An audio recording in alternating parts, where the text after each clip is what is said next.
de este momento compartimos Cascos Azules, argentinos por el mundo en misión de paz. Idea y dirección general, Eduardo Kundins. Conducción y producción, Valeria Díaz. Conducción y community manager, Alejandra Formoso Urruzola. Y desde Madrid, nuestra corresponsal, Sabrina Janusevsky.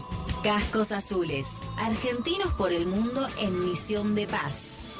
Programa declarado de interés legislativo por la Honorable Cámara de Senadores de la Nación y de interés cultural por la Secretaría de Cultura de Presidencia de la Nación.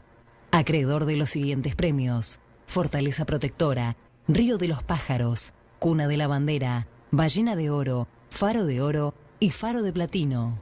Además, obtuvo el Premio Internacional Destino Malvinas 2018 y la mención de honor Alicia Lamas.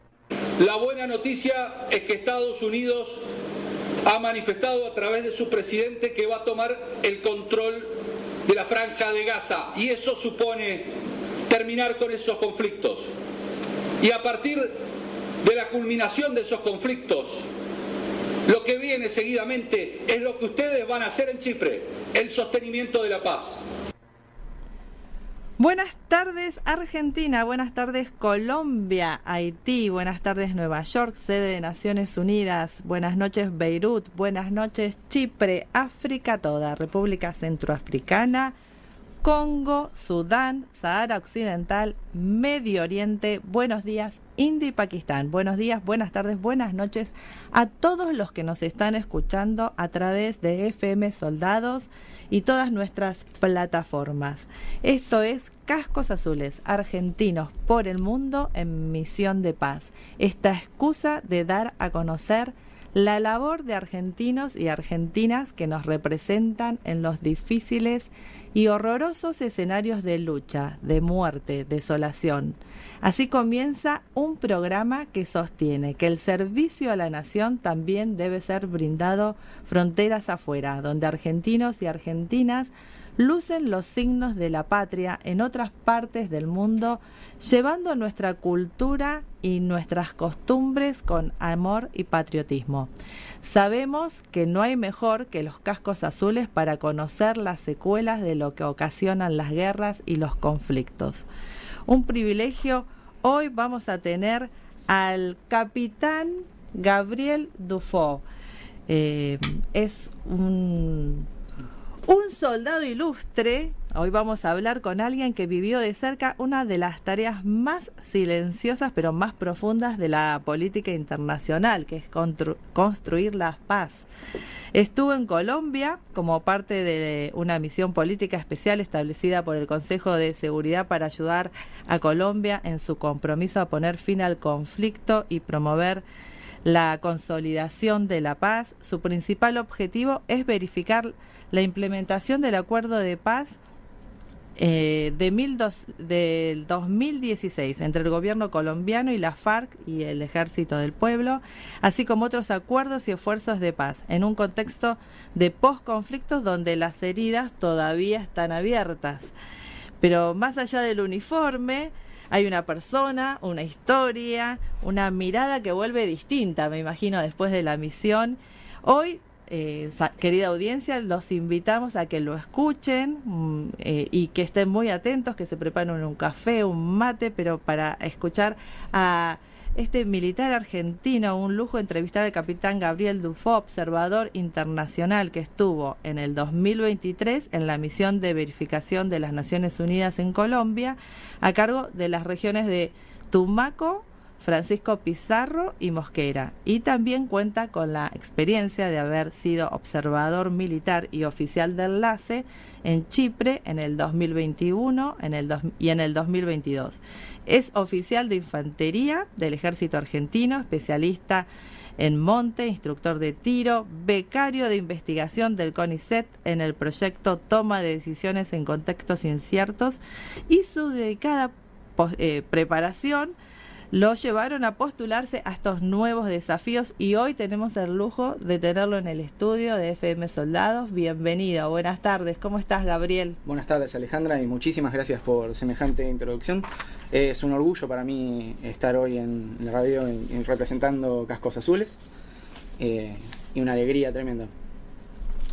Bueno, contanos un poquito qué te motivó a participar de las misiones de paz, cómo fue esa designación y qué te llevó a querer participar bajo el mandato de Naciones Unidas para que se puedan lograr estos acuerdos de paz.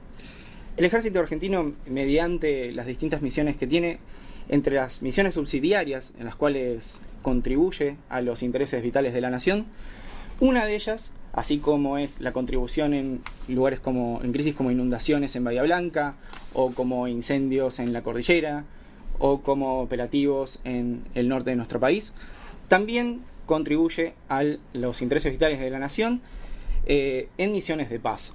Estas misiones de paz sirven no solamente para formarnos a nosotros para un futuro conflicto, sino que también contribuyen a nosotros poner nuestro granito de arena para que este mundo genere y se acerque un poquito más a la estabilidad que nosotros estamos buscando. Es en ese marco en que uno busca ayudar a la gente y busca una experiencia real. Entonces, cuando se me da la oportunidad, que fue de teniente en el último año, hice lo mejor que pude de mí para poder competir, para rendir, para concursar en lo que es los exámenes de ingresos para observadores militares, y tuve el privilegio de quedar. Sí, felicitaciones, porque no es fácil, hay que rendir un montón de exámenes, estudiar inglés, prepararse, los exámenes de Naciones Unidas, porque una cosa es ir como miembro del contingente y otra cosa como observador, así que... Son finalidades distintas. Cuando uno despliega en misiones de paz, tiene dos opciones de hacerlo, por lo menos dentro del marco del ejército argentino. Una es, como vos decís, como contingente, que lo que estamos buscando es una cohesión organizacional. Más allá de el valor de cada soldado, estamos buscando el valor del conjunto. Entonces lo que se hace es un proceso de selección conjunto, en donde se prioriza, por ejemplo, llevar una unidad, o por lo menos una parte de una brigada, que ya saben trabajar juntos, y que tenemos organizaciones que se dedican a generar lo que queda, lo que falte de esa cohesión y de esa rapidez en su accionar mediante procedimientos estándares.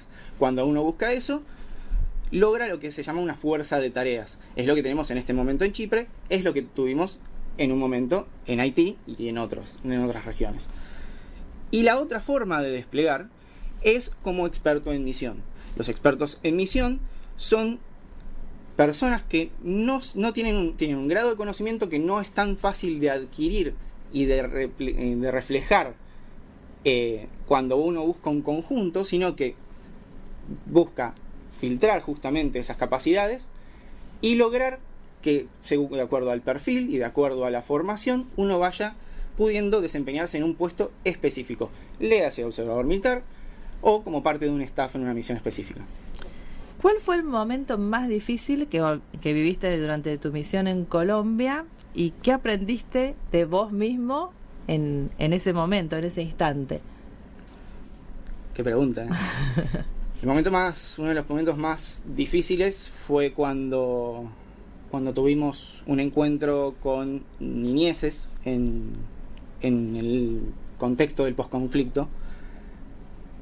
A nosotros nos toca desplegar en lugares en donde el Estado no tiene la presencia que normalmente tendría. Y ese hueco que se genera lo cubren otras organizaciones, vamos a decirles en este momento, grupos armados no estatales.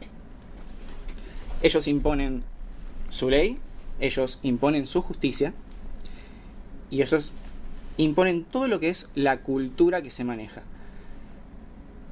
¿En cuáles son las poblaciones más afectadas?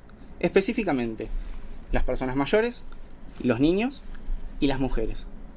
En este contexto nos ha tocado, por ejemplo, participar de una jornada de menores, familiares de personas reincorporadas, y nos ha tocado ver cómo era el trato a las niñas, cómo era el trato a los niños, qué realidades se vivían, qué dificultades uno podía palpar.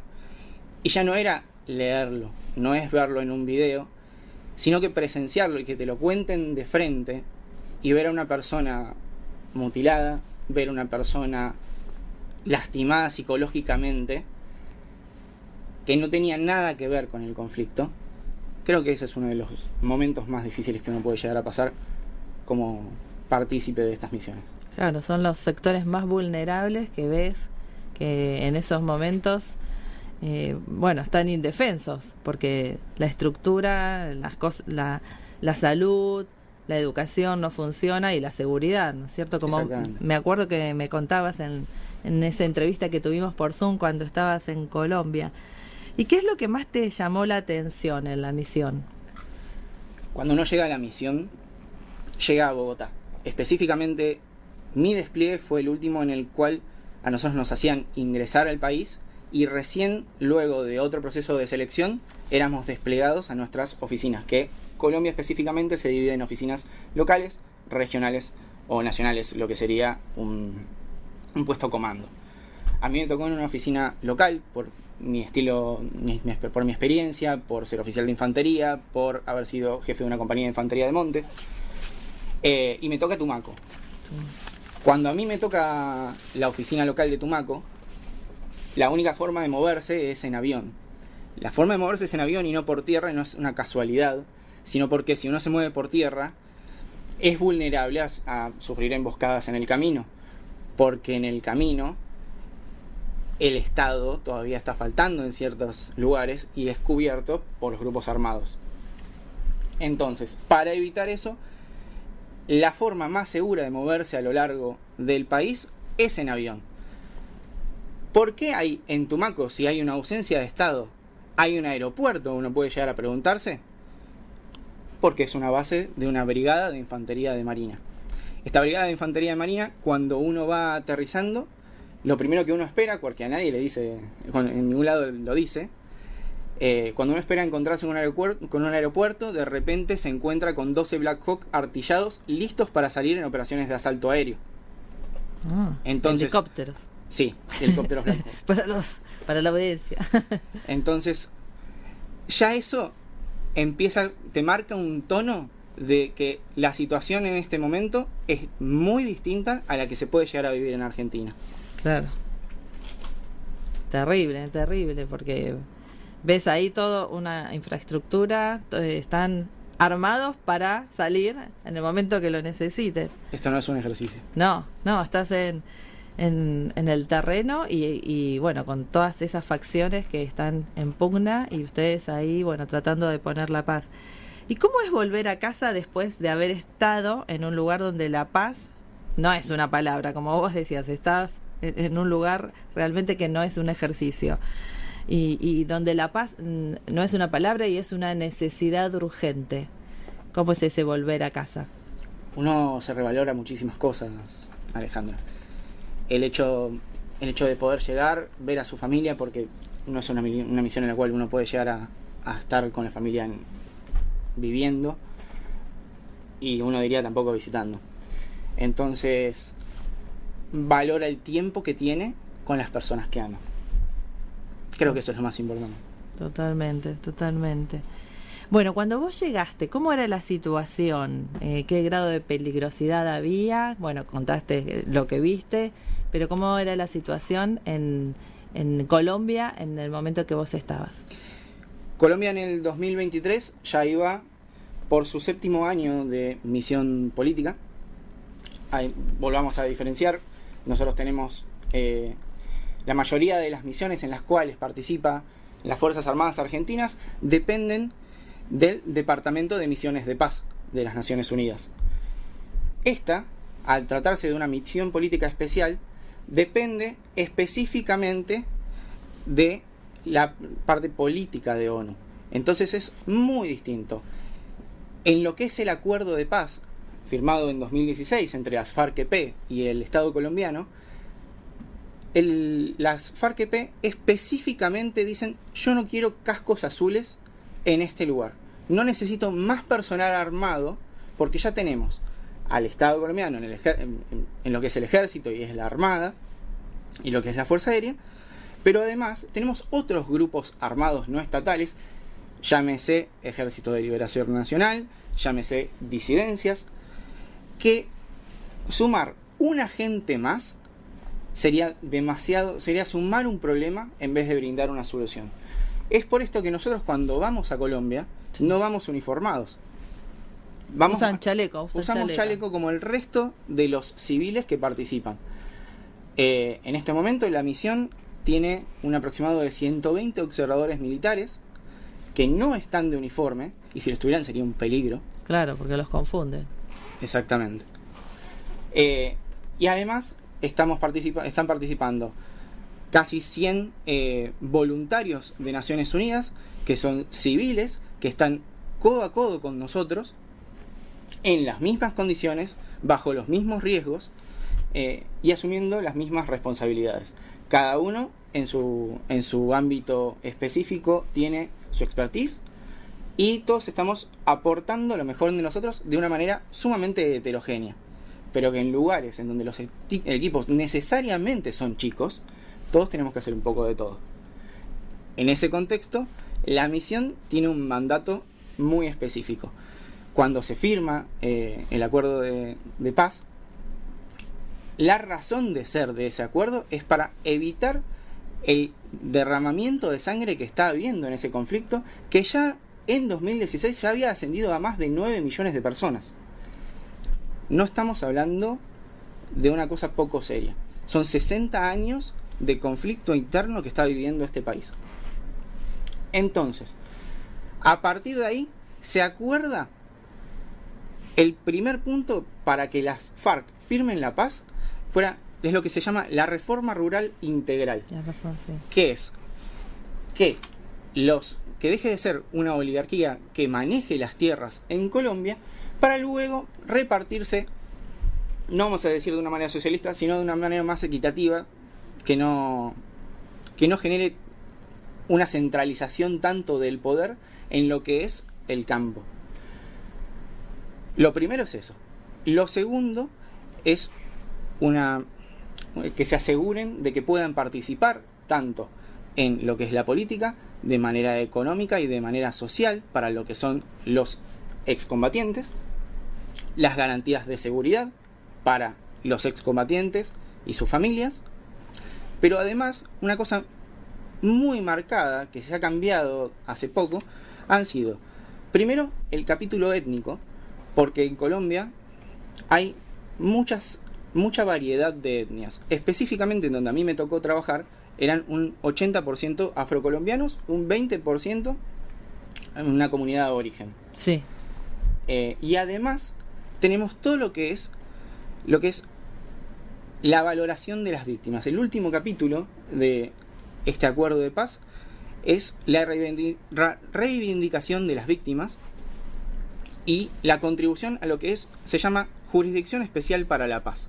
La Jurisdicción Especial para la Paz trabaja específicamente en macrocasos de justicia, porque tratar con un solo crimen de guerra sería una locura en el marco de 9 millones de víctimas, y lo que se trata es directamente en casos colectivos de justicia para poderle brindarle un resarcimiento a lo que son las poblaciones que fueron afectadas por el conflicto. Entonces, para eso se ejecuta una misión de desarme, demovilización y reinserción, que empieza específicamente con un argentino que queda como lo que nosotros conoceríamos en misiones de paz como un Force Commander. Este jefe de contingente era el general Pérez Aquino. Pérez Aquino, sí. Javier Pérez Aquino, sí, lo tenemos presente. Que se encargó específicamente de lo que era el desarme y la demovilización de estas guerrillas. Y ahora lo que estamos trabajando es la última etapa, que es la reinserción a la sociedad y la reconstrucción del tejido social que está en este momento en Colombia. Sí, muy claro, muy claro. Bueno, vamos a la publicidad y darle una pausa a Gabriel para que tome un poquito de agua, que ha hecho una explicación realmente admirable. Vamos a la publicidad, Charlie, gracias. Fundación de apoyo al Instituto de Ayuda Financiera para el Pago de Retiros y Pensiones Militares. Desde 1992, apoyando al Instituto y las delegaciones de todo el país para mejorar la atención de los beneficiarios mediante obras y equipos. A través de la Fundación, el IAF realiza donaciones de equipamiento médico encuadrado en el convenio firmado con las Direcciones Generales de Salud de las 3 Fuerzas Armadas Argentinas. www.fundacionyaf.org. Cascos Azules Argentinos es auspiciado por la Sociedad Militar Seguro de Vida. Sociedad Militar Seguro de Vida, 120 años contribuyendo a mejorar la calidad de vida de sus asociados, brindando servicios mutuales en todo el país. El mutualismo constituye el sistema social solidario más antiguo y como tal, solo Sociedad Militar Seguro de Vida puede generar el espíritu de una mutual que lo guíe en todas sus acciones. Para ello, cuenta con el valor más importante que posee: su personal. Para ayudas económicas, ahorro mutual, administración de haberes, tarjetas de crédito y débito, el horario de atención personalizada de la sociedad es de 7:45 a 13 horas. Sociedad Militar Seguro de Vida.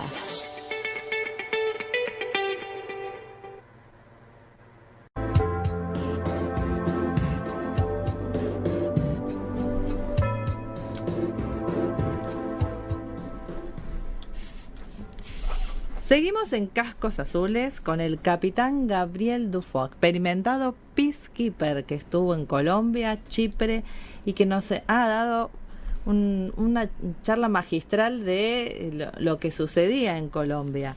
Bueno, Gabriel, contanos cuáles eran tus actividades específicas allí en Colombia. Yo específicamente en Colombia era asesor de garantías de seguridad de esta parte del acuerdo del Tratado de Paz. Era asesor para mi oficina en lo que eran garantías de seguridad. Además de eso me manejaba específicamente como auxiliar en lo que era todo lo que es justicia transicional. Entonces tenía una parte que era muy cercana a lo que eran los grupos armados y otra parte que era muy cercana a las víctimas. Entonces realmente me vuelvo muy contento con el trabajo hecho, porque era muy relacionado a lo que uno trata de hacer, y la parte de víctimas lo llenaba para decir, bueno, este es nuestro granito de arena y por eso estamos acá. Totalmente. Sí. Sí. No. Sí, continúa. Y realmente en lo que es la rutina de una persona que está con garantías de seguridad, primero es estar en contacto con la gente. Es muy importante que cada vez que uno está en cualquier misión de paz desplegado, ponerse en contacto con lo que son las contrapartes de su rol. Uno cuando está en misiones de paz no busca imponer una forma de ser. La ONU no viene a reemplazar el Estado en sus capacidades, viene a reforzarlos, viene a formar un puente entre lo que es la población y el Estado para curar esas limitaciones que rompen justamente con el tejido social y generan el conflicto. En base a eso, a mí me tocaba el asesoramiento en lo que es garantías de paz, en garantías de seguridad. Cuando uno habla de esto, dice, bueno, ¿qué son cómo puede garantizar la seguridad una misión que no está armada? Claro. Y eso es con expertise. Uno viene trabajando, no está solo. Justamente el hecho de poder trabajar con contrapartes le permite tener acceso a un montón de información. Específicamente Tumaco, la parte de seguridad de las personas en proceso de reincorporación, estaba dada por un contexto bastante violento, en donde pensar en la paz todavía era un concepto lejano. Tienen el concepto ya de paz total, porque si bien se firma el acuerdo de paz con la FARC-EP, todavía tenemos disidencias y todavía tenemos otros grupos armados que para nada están dispuestos a cesar. Entonces, ahora lo que tenemos nosotros es garantías de seguridad en Tumaco. ¿Por qué se ven afectadas? Primero, porque es la zona más minada de América del Sur, con 42 víctimas por año, solamente la parte de Tumaco, y específicamente un área que se llama Altomira y Frontera. Esto es suroeste del país de Colombia, de la provincia de Nariño. Y 42 personas por año significa una persona por semana, muerta o mutilada solamente por artefactos explosivos improvisados. Eso es uno.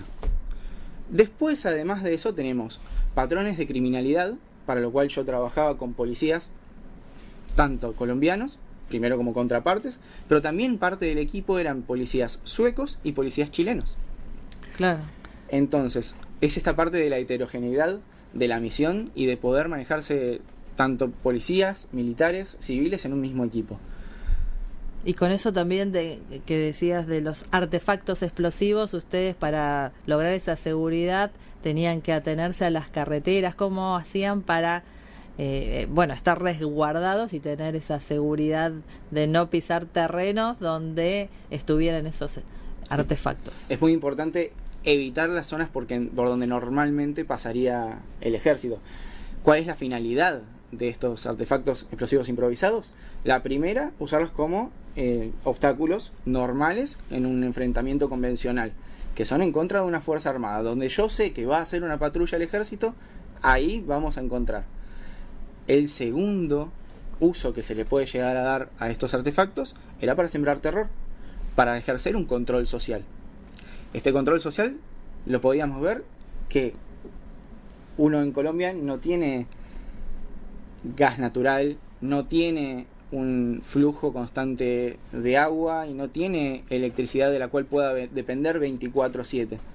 Entonces, en estos contextos de pobreza, no quiero todavía decir miseria, lo que se hace mucho es tener cocinas comunales, en donde se hace todavía el fuego a leña.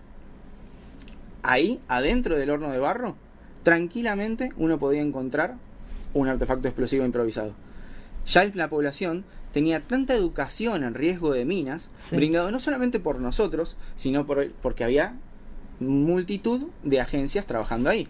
Tenemos Naciones Unidas, Comité Internacional de la Cruz Roja, Organización de los Estados Americanos, Alianza por la Paz, y así una larga lista de etcéteras.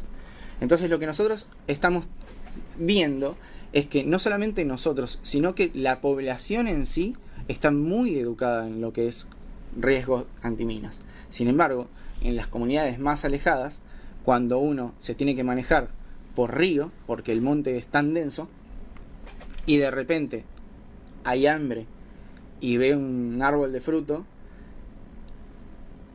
este dilema, sí, de ¿cómo o me quedo? Pero siempre el riesgo está. Impresionante, no, impresionante. Sí, me acuerdo que también decías, hablando de pobreza y miseria, porque hay lugares como de Colombia, lamentablemente, que no tienen acceso a la luz, que no tienen acceso a la educación, como también vos lo decías, y la seguridad. Así que, ustedes ahí tratando de brindar seguridad. ¿Y qué enseñanza te dejó esta misión? En el punto de vista profesional, sí, también y en el punto de vista personal. En el punto de vista profesional fue increíble, fue una locura, fue desde ver que todas las capacidades, todo lo que uno aprende en el colegio militar es usado. Todo el ingenio que uno pueda llegar a tener es útil. Por ejemplo, nosotros hemos tenido experiencias con recaudación de información abierta, pasarlas a poder ejercer lo que sería específicamente con minas. Nos pasó que agarramos el historial de obstáculos, de incidentes minados, sí, que tenía la región, logramos hacer un mapa de calor del lugar. En base a eso pudimos entender lo que nosotros conocemos en el ejército argentino como una línea anterior al campo principal de combate, y sabiendo y conociendo eso, y conociendo lo que nosotros conocemos acá como avenidas de aproximación, que la sabés porque estuviste en el monte y porque estuviste trabajando y porque sos oficial de infantería. Claro. Esto lo ves en una carta y lo reconoces. Y decís, acá tenemos el puesto de comando de X grupo armado no estatal. Y por esto están sucediendo esta y esta situación. Nosotros tenemos que ir a hablar acá.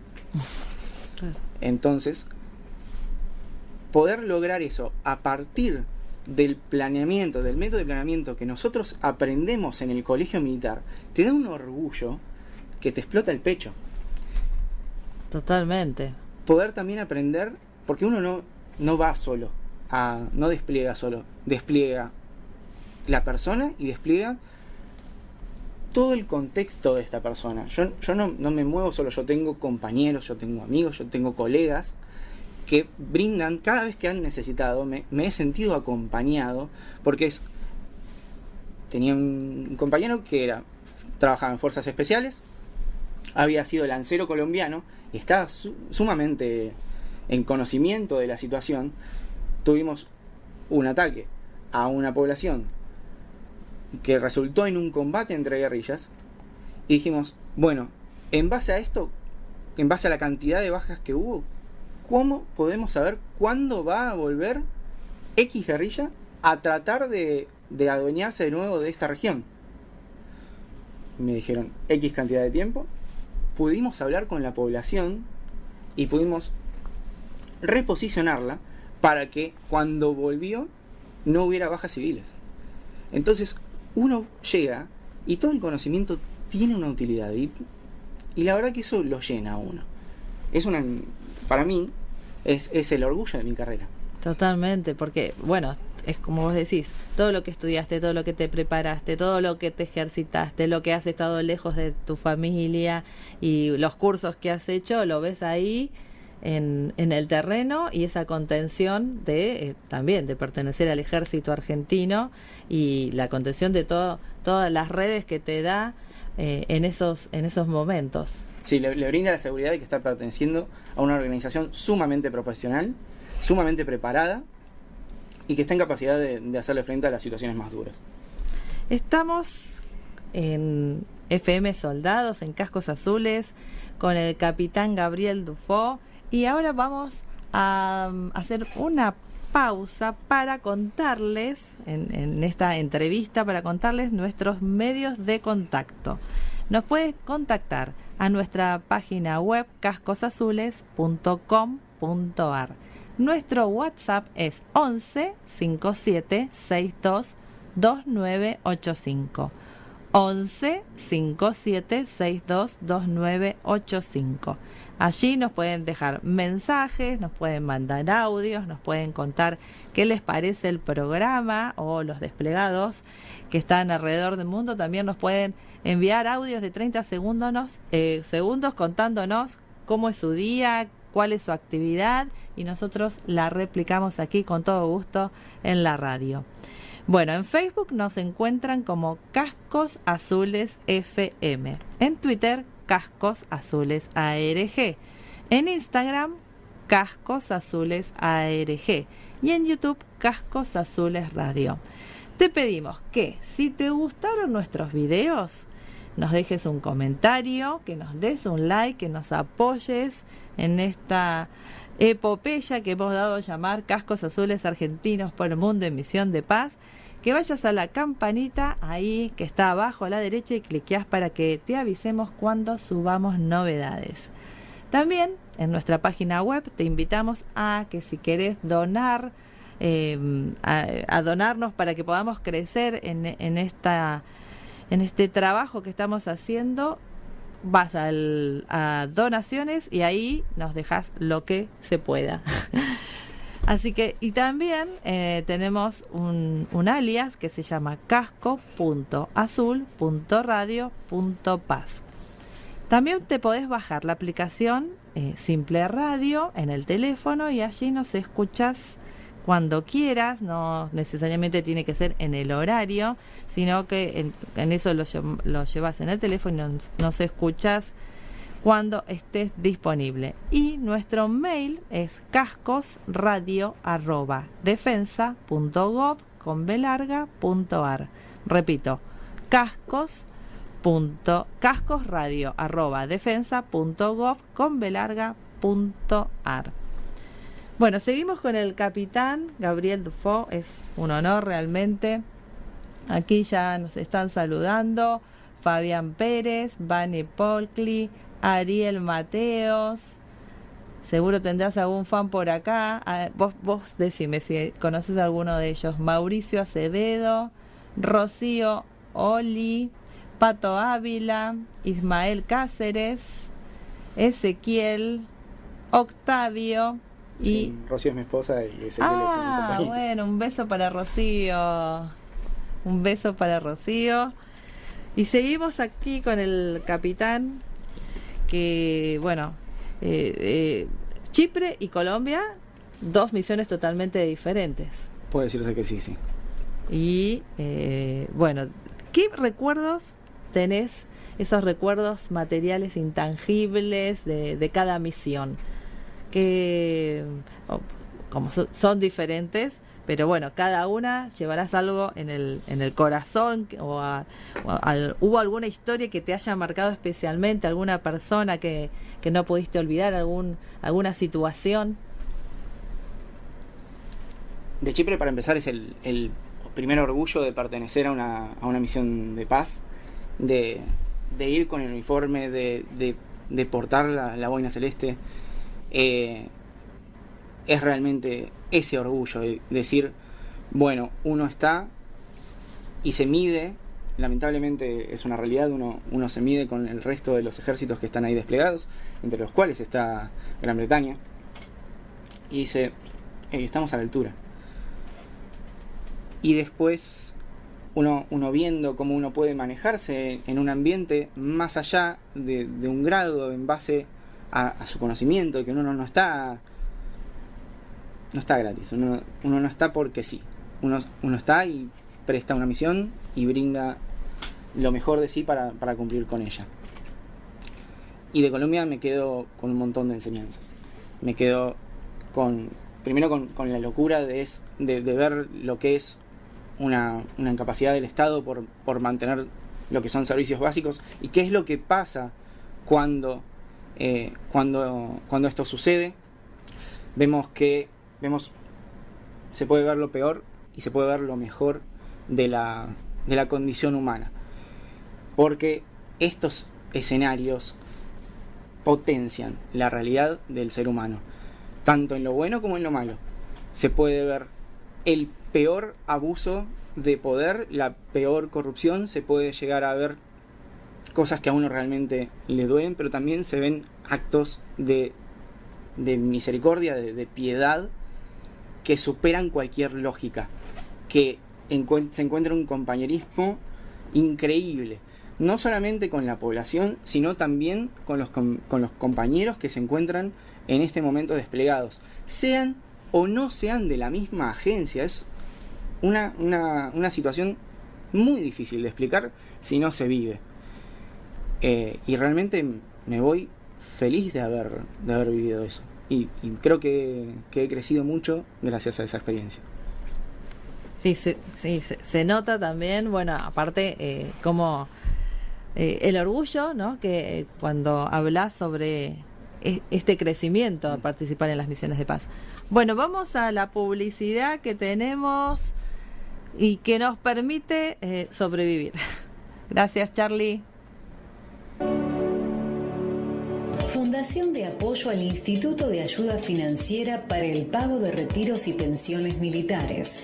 Desde 1992, apoyando al Instituto y las delegaciones de todo el país para mejorar la atención de los beneficiarios mediante obras y equipos. A través de la Fundación, el IAF realiza donaciones de equipamiento médico encuadrado en el convenio firmado con las Direcciones Generales de Salud de las 3 Fuerzas Armadas Argentinas. www.fundacionyaf.org. Cascos Azules Argentinos es auspiciado por la Sociedad Militar Seguro de Vida. Sociedad Militar Seguro de Vida. 120 años contribuyendo a mejorar la calidad de vida de sus asociados, brindando servicios mutuales en todo el país. El mutualismo constituye el sistema social solidario más antiguo y como tal, solo Sociedad Militar Seguro de Vida puede generar el espíritu de una mutual que lo guíe en todas sus acciones. Para ello, cuenta con el valor más importante que posee: su personal. Para ayudas económicas, ahorro mutual, administración de haberes, tarjetas de crédito y débito, el horario de atención personalizada de la sociedad es de 7:45 a 13 horas. Sociedad Militar Seguro de Vida.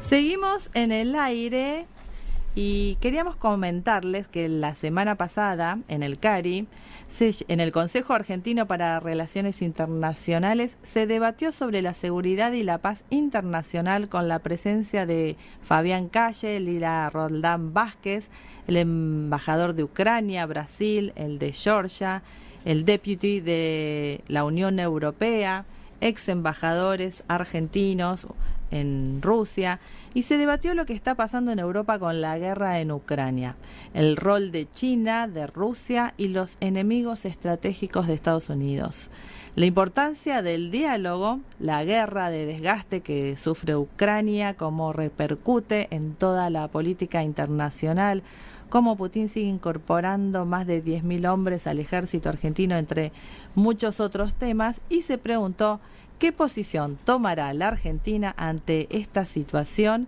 Y si se llegara a solicitar su intervención para participar de una misión de paz, una vez que se haya llegado a un acuerdo, lo más probable es que la Argentina esté dispuesta a hacerlo. Y bueno, lo que más queremos es que esta guerra finalice y que bueno, se llegue a una paz para todos los que están sufriendo hoy la guerra que azota a toda la comunidad y a los más inocentes, que son los niños, como decíamos, las mujeres.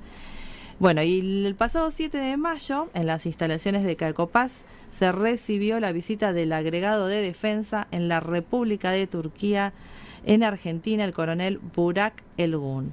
La visita fue recibida por el director de CAECOPAS, el coronel Ignacio Ortiz, quien guió al coronel por una breve recorrida del centro, y ahí habrán estado charlando sobre las políticas y los ejercicios militares. Seguimos con el capitán Gabriel Dufo. Él nos estaba contando que estuvo en Colombia, en Chipre, y queríamos preguntarle si el haber estado en estos lugares le cambió la mirada sobre el conflicto armado y la humanidad, el estar en contacto directo con personas que viven una guerra en carne propia, si le cambió la mirada sobre los conflictos y cómo se desempeñan las personas que viven insertos en esta guerra.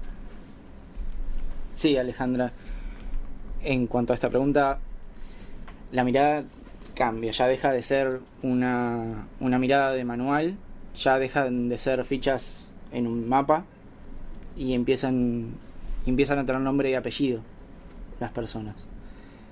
Empiezan a moverse, empiezan a hablar, empiezan a mirarte y empiezan a hablarte. Y estas son cosas que uno no se lo... es muy difícil explicarlo en la teoría. Sin embargo, la única forma es vivirlo, es tener esta experiencia, es decir, como algo tan chiquito que uno le dicen cuando uno está estudiando: hey, no te metas a dar órdenes en el medio de una formación porque sos fácilmente reconocible. Es una realidad, es como se vive en la realidad. Como le dicen cuando uno está apostado de guardia: hey, necesito que estés atento porque en otros lugares pasa una moto y te tira una granada. ¿Cómo se vive lo que ahora tanto hablamos como decir operaciones multidominio, en lo que nosotros conocemos en Naciones Unidas como operaciones multiagenciales. Y uno dice, bueno, todo esto que uno se va preparando se traduce a la realidad, se vive, se suda, se sangra en la vida real. Y adquirir este nivel de conocimientos, adquirir este nivel de profesionalismo es una cosa que no tiene precio, que necesitamos seguir haciendo como argentinos, porque no solamente es una necesidad y es una política nacional, es parte de nuestra identidad. Ser solidarios como nación es parte de nuestra identidad y de nuestra cultura. Excelente, me encanta eso que decís, realmente. Y las enseñanzas que te deja la misión, o sea, Colombia, Chipre, también podés darles a aquellos que nos preguntan sobre cómo participar en una misión de paz, qué hay que hacer, cuáles son los requisitos, cuáles son esos tips que podés comentarles para que aquellos que están interesados en participar en estas misiones de paz puedan seguir tu camino y bueno, estar siendo un profesional bajo el mandato de Naciones Unidas. Bueno, volviendo y retomando a lo que habíamos explicado sobre cómo se mueven las misiones de paz en Argentina en cuanto a fuerzas de tareas o en despliegues individuales. Primero, la fuerza de tarea depende mucho de este bloque, esta unidad que se mueve bajo una cohesión, que necesita eso y va más allá de nuestro control muchas veces. Lo que sí tenemos, que podemos controlar en base a nuestros estudios, es, bueno, yo me preparo, sea en inglés, sea en conocimientos de ONU, se les recomienda mucho el sitio peaceofstraining.org para poder acceder a todo lo que es el material de estudio, ir preparándose, recurrir a la oferta educativa de CAECOPAS, que para eso está, y preocuparse y preguntar, que siempre va a haber alguien en todos los regimientos que haya participado, que pueda dar una mano, porque esta forma de ser nuestra de los argentinos es que justamente la camaradería no es secundaria, lo es todo. Entonces siempre va a haber alguien dispuesto a contarlo, dispuesto a ayudarlo, dispuesto a pasar ese dato que uno necesita para hacer ese primer paso y dedicarse a esto que son los cascos azules. ¿Y cuál fue tu mayor desafío? ¿Qué fue lo más difícil para llegar a ese lugar donde vos querías estar?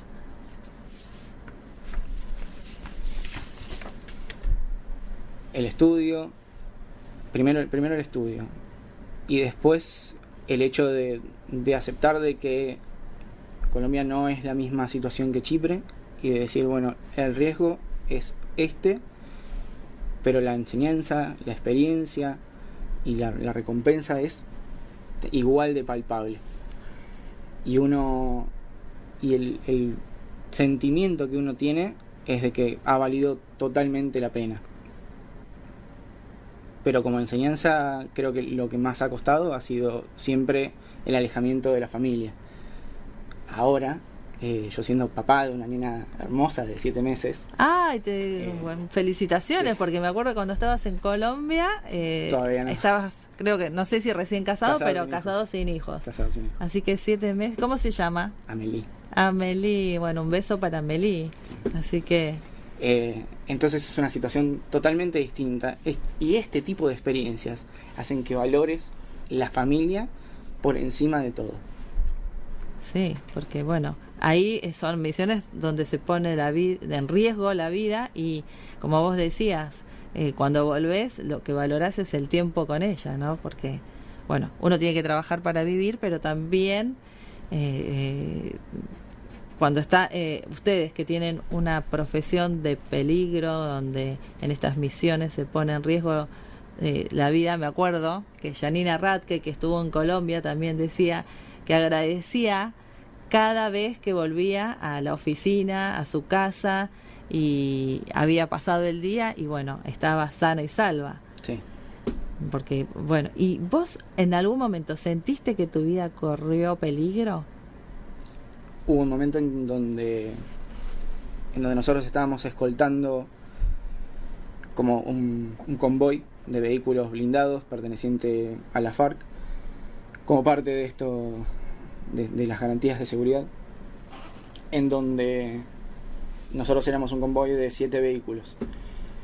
Las camionetas de las personas en proceso de reincorporación estaban blindadas, las nuestras no.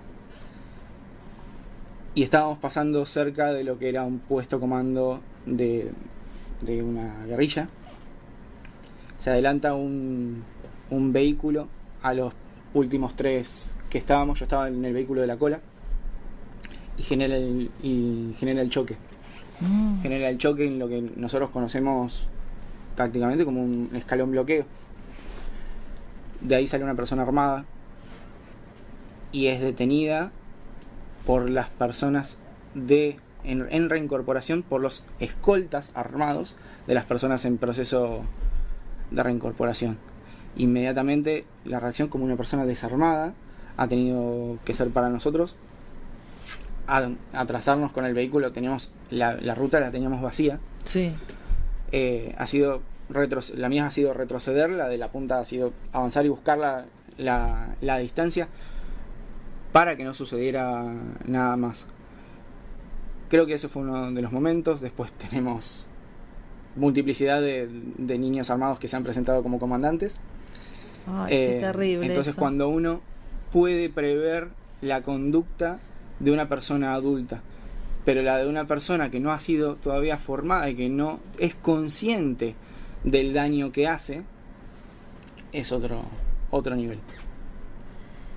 Es escalofriante, escalofríos te da cuando hablan de los niños armados, de los niños soldados. La verdad que es terrible.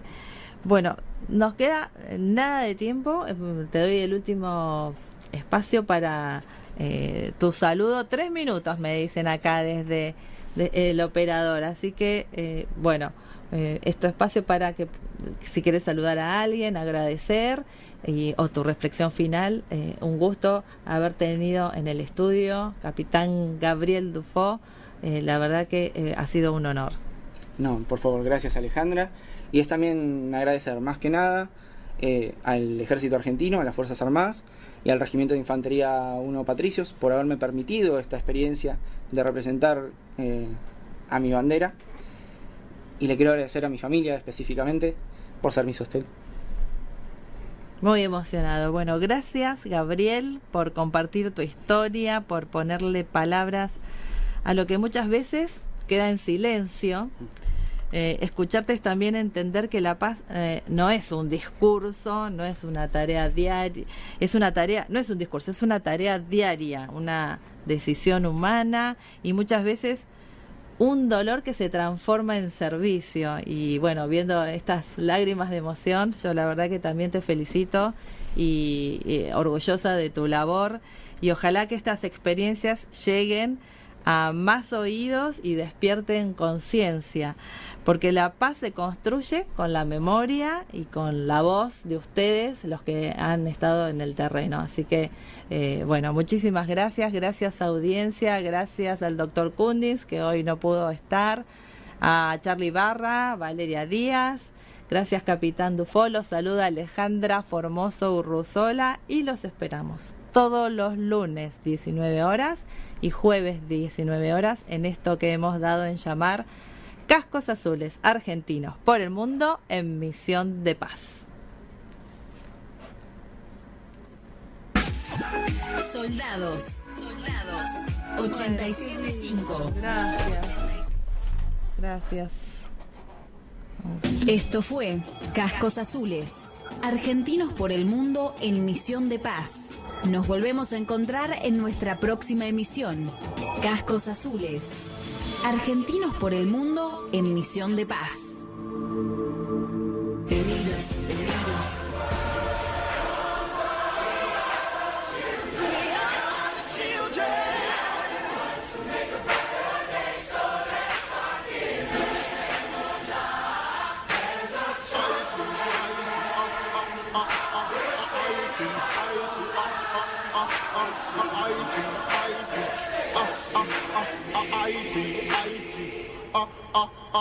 Haití, Haití, Haití. Hola, ¿cómo estás? Mi nombre es Alejandra Formoso Rosola y como parte del equipo de Cascos Azules queríamos invitarte a que si te gustaron estos videos te suscribas y le des un like. Es una forma de colaborar para los que trabajan por la paz. La paz del mundo es la paz de Argentina. Sé parte de esta epopeya. Acompáñanos. Gracias.